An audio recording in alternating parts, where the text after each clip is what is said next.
There are a lot of updates and rumors floating around about the iPhone 16 models. There's supposed to be another new button. With the iPhone 15 Pros, we got the action button. The action button is going to go to the non-Pro 16 models. All iPhones are going to have the action button, but there's also supposed to be a new capture button coming to all the models as well. You're going to apparently be able to use it to zoom in and zoom out. You're also going to be able to half press to focus when you're in camera mode, sort of like a DSLR camera, right? You can kind of like half press the shutter button and focus on your subject. But this kind of raises a few questions, right? Like, do we get a pro camera mode if you're saying, okay, you can zoom in and out when you're holding it in landscape mode, you can half press to shutter.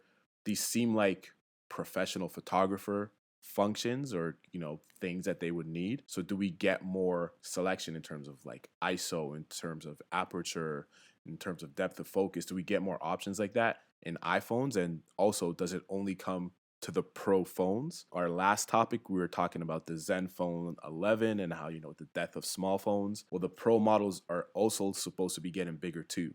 So not drastically. The 16 Pro is going to get bumped up from 6.1 inches to 6.3 inches. The Pro Max is going to get bumped up from 6.7 to 6.9 inches. Also along with the camera. So the base models, their camera layout is going to change from diagonal to a vertical layout, so that when you hold it sideways, they're beside each other. They're parallel, and that's supposed to bring spatial video to non-Pro models. Right now, you can only do spatial video on the Pro models. I really don't think that makes a difference. I'm sure you could still do spatial video on the non-Pro models now. It's just another marketing point, another selling tactic. The tetraprism telephoto lens that was only on the 15 Pro Max is going to be coming down to the 16 Pro also. There might be a more advanced 48 megapixel main camera sensor. There's also going to be an improved ultra wide lens. The 16 Pro models are supposed to get a faster, more efficient 5G Qualcomm Snapdragon X75 modem, but I mean, at least from my experience and people that I know, who really cares about 5G, right? It's not like it's widely available everywhere, and it's a bit of a power drain, right? And I don't think there's that much difference that people notice, at least between LTE, between 4G and 5G. So, I mean, great that it's getting bumped up, but not the biggest deal. And of course, big AI things come with iOS 18. Everyone cares about AI now in 2024. There's probably going to be improvements to Siri, shortcuts, messages, Apple Music, maybe, photo album creation or photo touch-ups. But with all these rumors, all these updates that are supposed to be coming, what are your thoughts on these new changes to the iPhone 16? Do you think it's exciting that the action button is coming? Do you think they should have stuck with the switch? Do you think it's a big deal that we're going to get spatial video capture on the base 16s? Or do you think that's just, I don't know, it's not like the Vision Pro is super successful. So do you think it's kind of a waste to change the camera alignment just to make spatial video possible?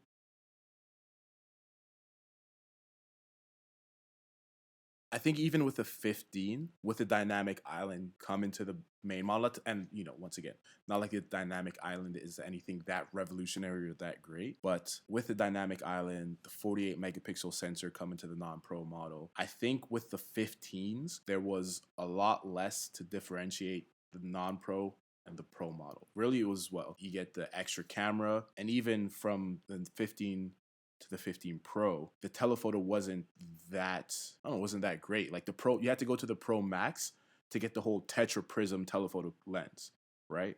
So even from the 15 to the 15 Pro, there wasn't that big of a jump in cameras. It was more so, okay, the ProMotion display, always on, that sort of thing. So I'd say if we don't get anything else between the 16 and the 16 Pro, then it's okay. I guess you get the tetraprism camera, right? The tetraprism telephoto. On the base 16 Pro, you get ProMotion display. You get, I mean, that's it really. Like, I guess a bigger screen, right? Because there's rumors that it's going to be a 6.3 inch screen. So those are the three things that you get to go from the 16 to the 16 Pro. I would still say the base 16 is very much worth it. And there isn't enough from the 16 and the 16 Pro to warrant the extra money you would pay for it. Because most people aren't going to notice the 120 hertz screen compared to their 60 hertz screen. The cameras, okay, yeah, maybe that will be the biggest difference. That will be the thing you notice the most. But like I said, 5G, who really cares about 5G like that? If you're buying I need to get the 16 Pro so I can get the absolute fastest, most power efficient 5G. Are you really someone that uses 5G that much to let's say download things when you're on the road, to download things when you're out and about, that you're gonna notice the difference between what you have on your 16 to the 16 Pro? You're probably not gonna notice unless you're running speed tests everywhere you go. In which case, why? I still think they're going to have some extra one more things, as you know, as you mentioned. I think there's going to be some hidden things that aren't released in these rumors that they bring to the 16 Pros to make it that much better than the 16, to make people want to buy it. Aside from the three things that I mentioned, I said, okay, hey, do they have a pro camera version with this extra capture button? You can, zoom in, zoom out, half press to focus. I see that being something where, okay, only the pro phones have this pro camera option. I'm surprised they haven't done that yet, right? In all the years of the pro and the non-pro phones, I'm surprised Apple hasn't done that. I could see it definitely becoming part of this. I could even see them limiting some of their AI functions to the pro phones, because they're still going to have a different chip, right? I'm not sure. I guess they're on the A16 now. They're coming out with A16, but I lost track.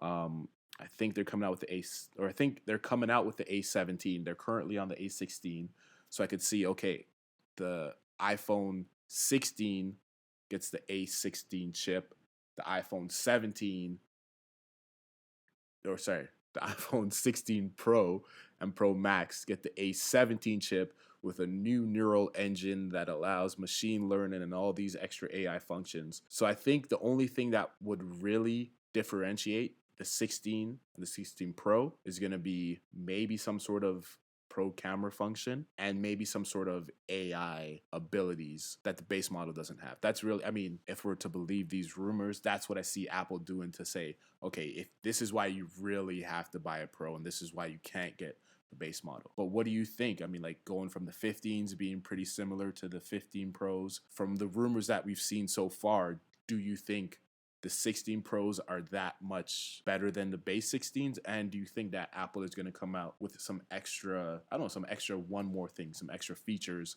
to entice people to get the 16 Pros?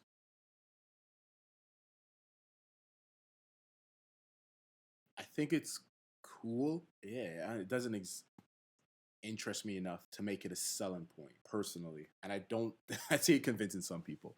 I was gonna say I don't see it convincing some people, but Apple is amazing with their marketing. And once again, we'll have to see, is this actually a thing that comes out? Maybe this is coming out for the iPhone 17 and not the iPhone 16. And then two, we'll have to see how it looks and how they implement it. What does sound cool to me is the, if you can swipe across the top of it to zoom in and zoom out. Zoom in on the actual like iPhone screen is a little bit annoying to me sometimes.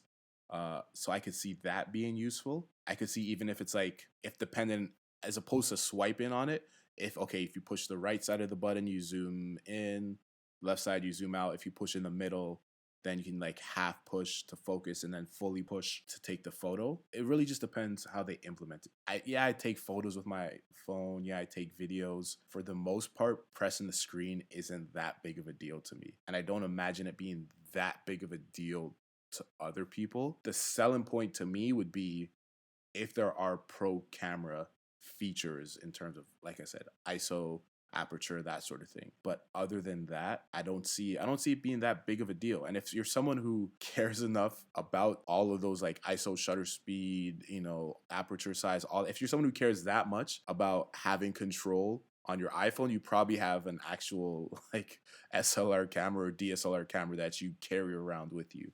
So I think it's going to be cool to have, and it's going to be a cool selling point.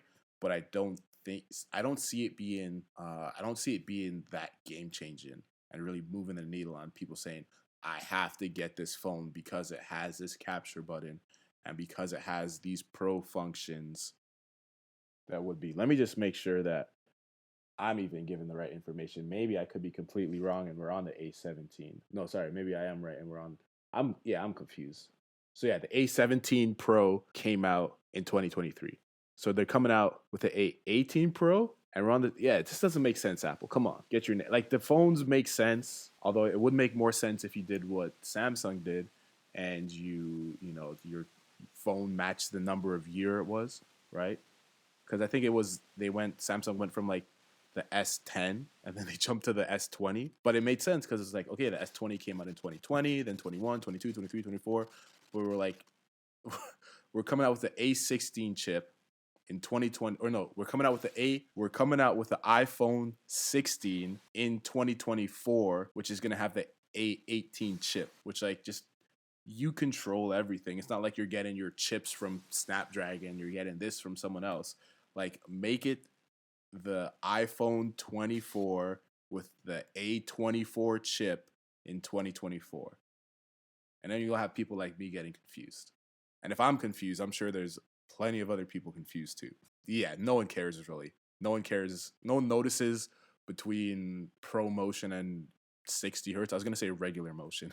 No one notices between pro motion and 60 hertz. Just like people don't know what chip their iPhone has. Yeah, no one knows what a nanometer is. I don't even know what a nanometer is, to be honest. Like, I understand the concept, but like, I don't know. How am I going to measure a nanometer?